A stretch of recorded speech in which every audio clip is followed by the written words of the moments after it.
محدثین اس حدیث پاک کو حدیث حمار کے نام سے اس کو ذکر کرتے ہیں۔ حمار یہ عربی میں گدھے کو کہتے ہیں، حدیث حمار۔ جب مسلمانوں نے خیبر کا قلعہ فتح کیا تو مال غنیمت میں نبی کریم علیہ السلام کو ایک سیاہ رنگ کا گدھا جو ہے وہ بھی ملا۔ اس کا رنگ تو سیاہ تھا، کالا تھا، لیکن اس کے مقدر بڑے سفید تھے۔ وہ حضور علیہ السلام کو مال غنیمت میں ملا۔ اس گدھے نے، اس حمار نے نبی کریم علیہ السلام کی بارگاہ میں عرض کی کہ میرے جو جد اعلیٰ ہیں اس سے 60 گدھے پیدا ہوئے اور یہ ہمارے خاندان کا شرف ہے۔ اس حمار نے اس گدھے نے کہا کہ یہ ہمارے خاندان کا، ہماری نسل کا یہ شرف ہے کہ ہماری پشت پر اگر کسی نے سواری کی ہے تو وہ اللہ کے نبی نے کی ہے۔ اللہ کے نبی کے سوا کوئی ہماری پشت پر آج تک سوار نہیں ہو سکا۔ وہ گدھا کہنے لگا کہ میں اپنے اس نسل اور خاندان میں سے آخری ہوں، اور اے اللہ کے حبیب آپ آخری نبی ہیں۔ اس حمار اور اس گدھے کے دلوں پر قربان جائیں کہ ختم نبوت کا اعلان تو وہ بھی کر رہا ہے کہ یا رسول اللہ صلی اللہ علیہ وسلم آپ کے بعد کوئی نبی نہیں ہے، میرے بعد میری نسل میں سے کوئی گدھا نہیں ہے، لہذا میری پشت پر بھی آج تک کوئی سوار نہیں ہو سکا۔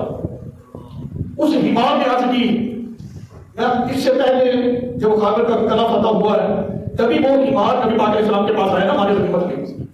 اس نے عرض کی، اس حمار نے، اس گدھے نے عرض کی کہ میں پہلے یہودیوں کے قبضے میں تھا، میرا مالک ایک یہودی تھا، اس نے بڑی کوشش کی میری پشت پر سوار ہونے کی، لیکن وہ جب بھی سوار ہونے کی کوشش کرتا میں اس کو زمین پر بھی جاتا۔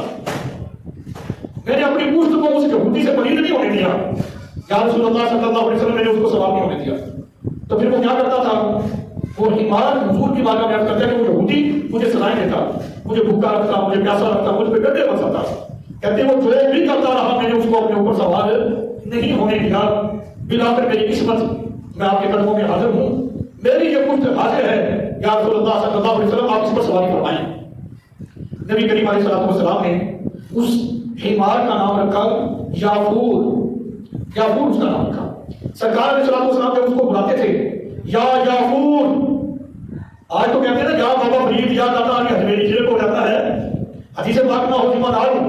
نبی کریم علیہ السلام نے تو اپنے حمار کو، اس گدھے کا نام یافور رکھا اور اس کو بلاتے تھے یا یافور، یا کے ساتھ۔ تو میں لبیک کہتا ہوا کہ میں حاضر ہوں، میں حاضر ہوں، میں حاضر ہوں، سرکار علیہ السلام کی بارگاہ میں حاضر ہو جایا کرتا تھا۔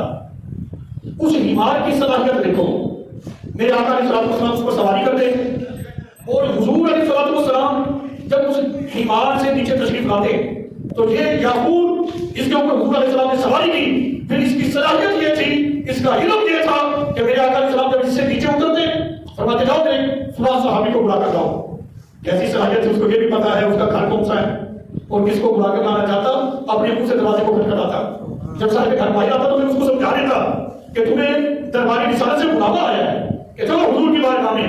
یہ وہ کمال صلاحیتیں تھی اس کے اندر، اور میں نے لکھا ہے محدثین نے جب نبی کریم علیہ السلام کا وصال مبارک ہوا ہے تو وہ یافور نامی حمار وہ اتنا دکھی ہوا، حضور کے غم میں رویا، اور اس نے کہا اب تو زندہ رہنے کا مقصد نہیں ہے۔ بعد کا وہ کنویں میں گر گیا، بعد میں کہتے وہ کنویں میں اس نے خود چھلانگ لگا دی تھی، جو وہ بھی اس دنیا سے چل بسا تھا۔ اس حدیث مبارکہ میں دو پہلو بڑے نمایاں ہیں۔ نمبر ایک کہ وہ حمار حضور کی بارگاہ میں کہہ رہا ہے کہ میں اپنی نسل میں سے آخری گدھا ہوں جن پر اللہ کے نبیوں نے سواری کی ہے، اور آپ اللہ کے آخری رسول ہیں، آپ ہی مجھ پر سواری کریں۔ تو ختم نبوت کے اعلان جو ہے وہ حمار ہو کر کرے، ہم انسان ہو کر نہ کریں تو بڑی تعجب کی بات ہے۔